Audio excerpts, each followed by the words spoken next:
Imagine a land where gold was so abundant that ancient peoples crafted drinking cups from it 6,000 years ago, where rebels became legends, empires rose and fell like tides, and a single poisoned umbrella could topple dissidents.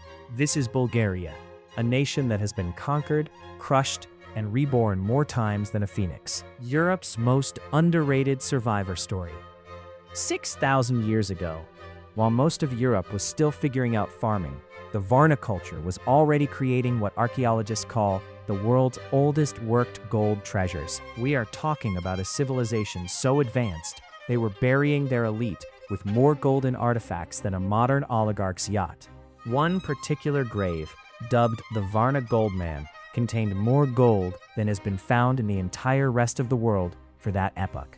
These were not just wealthy people. They were possibly history's first goldsmiths, crafting intricate jewelry when your ancestors were still impressed by shiny rocks. But the real story begins with the Thracians, those magnificent, perpetually squabbling tribes who swept into the region around 1200 BCE. Picture expert horsemen who could shoot arrows backward while galloping at full speed. Musicians whose haunting melodies supposedly made grown warriors weep. And metal workers who created treasures that still make modern jewelers jealous. They gave us Orpheus, whose music could charm wild beasts, and Spartacus, whose name still makes oppressors nervous 2,000 years later. Now, here is where it gets absolutely wild. The Thracians were so busy fighting each other that they barely noticed the Persian Empire creeping up until Darius I had conquered them all. It took the Greeks pushing the Persians out of Europe for the Thracians to finally get their act together under King Darius I, forming the Odrysian kingdom. For about a century, they created art that would make Renaissance masters weep. Golden rhytons, silver armor, jewelry so intricate it looks like it was made by lasers, not ancient hammers. But unity never lasted long in Thrace. By the time Philip II of Macedon came knocking, the kingdom had splintered into warring factions that fell like dominoes. Then came Rome, and with Rome came the most famous Thracian of all time. In 73 BCE, a gladiator named Spartacus captured Thracian aristocrat turned slave, led the most terrifying slave revolt Rome had ever seen. His rebel army crushed legion after legion until Marcus Crassus, Rome's richest and most ruthless man, finally defeated him. Crassus celebrated by crucifying 6,000 rebels along the Appian Way, creating a horrific monument to Roman brutality that stretched for miles. Under Roman rule, Thrace prospered in that special way conquered territories prosper. Lots of roads, aqueducts, and crushing taxes. When the Western Roman Empire crumbled, Thrace seamlessly transitioned to Byzantine control. But the real transformation was about to begin. Starting in the 5th century, Slavic tribes began flooding south, not as conquerors, but as settlers, fundamentally changing the region's ethnic makeup forever. In 681 CE, a Turkic warrior tribe called the Bulgars thundered out of the steppes under Khan Krum. These were not your average invaders. They were strategic geniuses who realized that ruling over the numerous Slavs required finesse, not just force.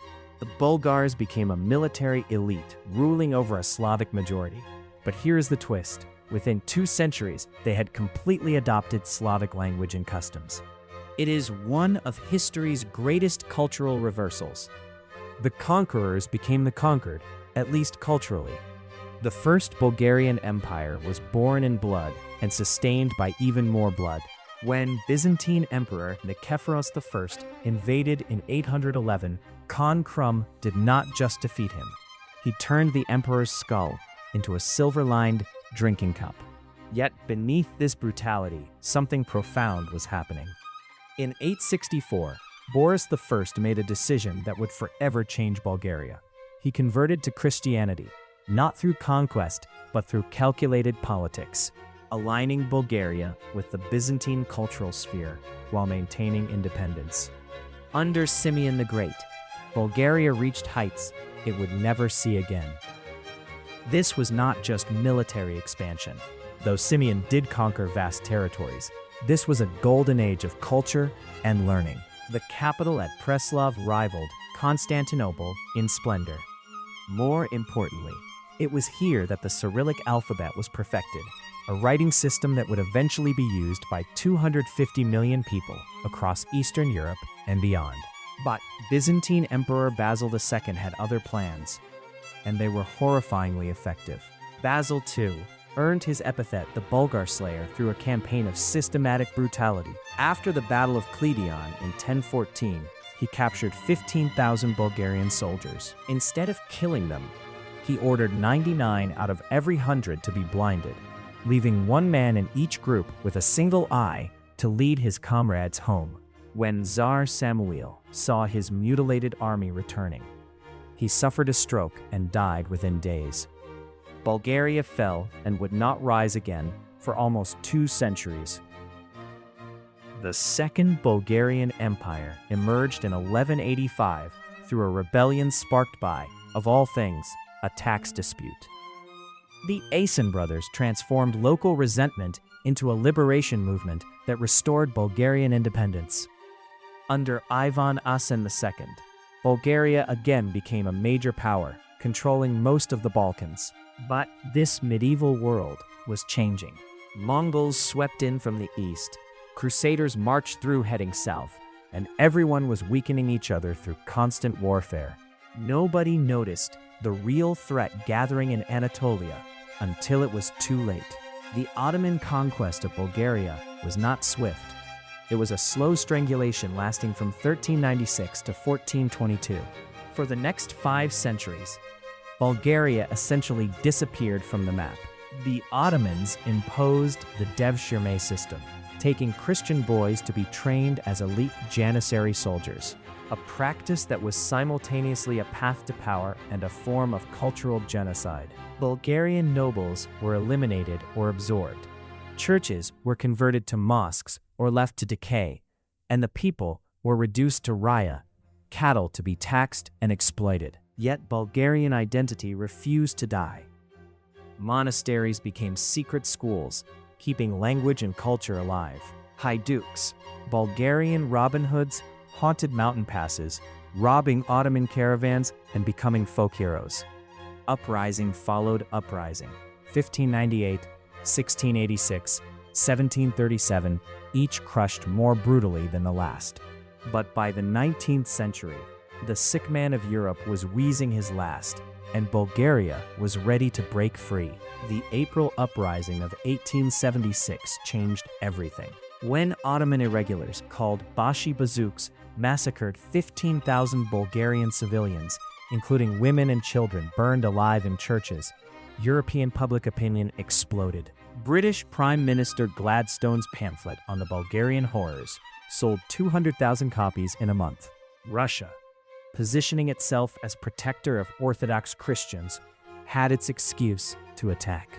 The Russo-Turkish War of 1877-78 saw epic battles like Shipka Pass, where Bulgarian volunteers and Russian soldiers held a crucial mountain pass through a brutal winter, eating their leather boots to survive.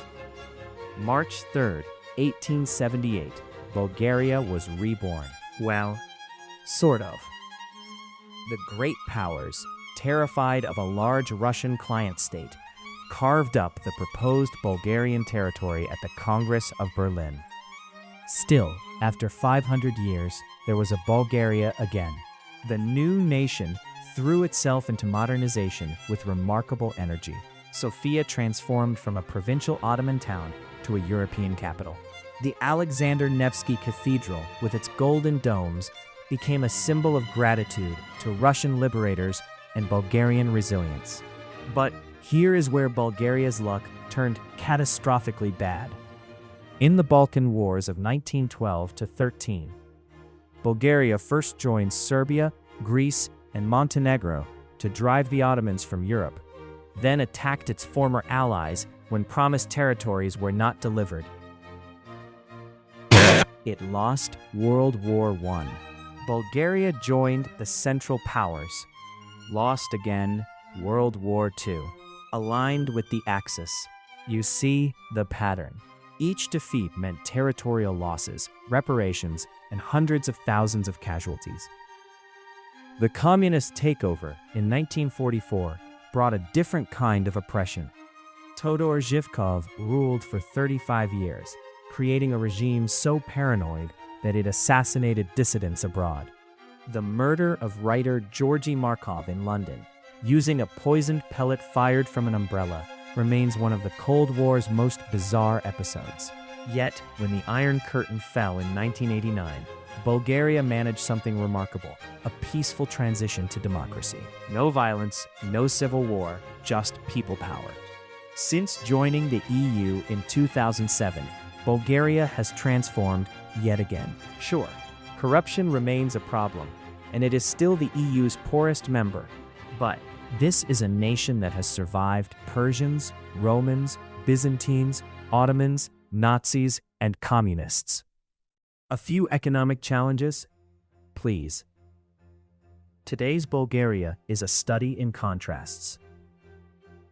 Tech companies in Sofia export software globally, while villages in the Rhodope Mountains look unchanged since Ottoman times. Ancient Thracian gold shares museum space with communist monuments. Tourists flock to Black Sea resorts that were once exclusive Communist Party playgrounds.